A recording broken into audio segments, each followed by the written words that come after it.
జిల్లాకు చెందిన 94 ఏళ్ల మహాలక్ష్మమ్మ మాతృభూమిపై తన అపారమైన ప్రేమను చాటుకున్నారు.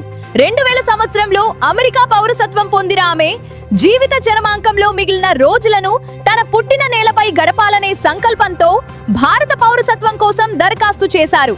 నా చివరి శ్వాస భారతదేశంలోనే విడవాలి, నా అంత్యక్రియలు కూడా నా సొంత గ్రామంలోనే జరగాలి అంటూ ఆమె భావోద్వేగానికి గురయ్యారు. వీలైనంత త్వరగా భారత పౌరసత్వం మంజూరు చేయాలని కలెక్టర్ను కోరారు. వయసు మీద పడిన స్వదేశం పట్ల ఆమె చూపిన ప్రేమ పలువురిని కదిలిస్తోంది. నిబద్ధపరచి భారత రాజ్యాంగానికి నిజమైన విశ్వాసం మరియు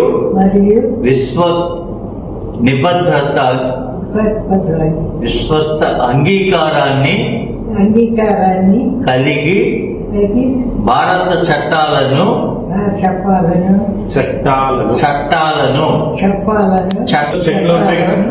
నిబద్ధంగా పాటించడం మరియు భారత పౌరుడిగా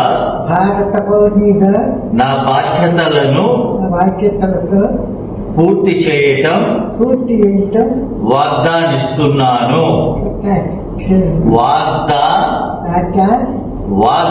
ఇస్తున్నాను.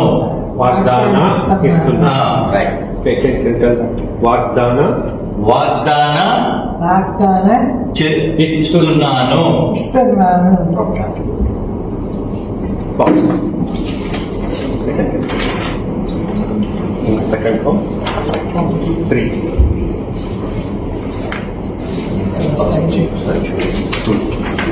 Now ఇక్కడ science now the final signature just to make here.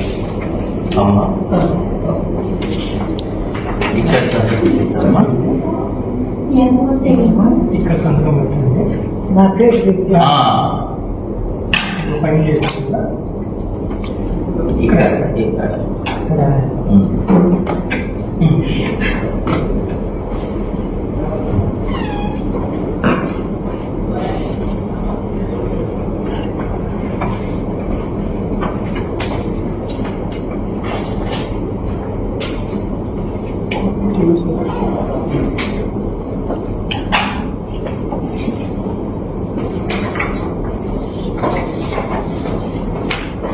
The oath of allegiance is taken in front of collector and district magistrate. Thank you.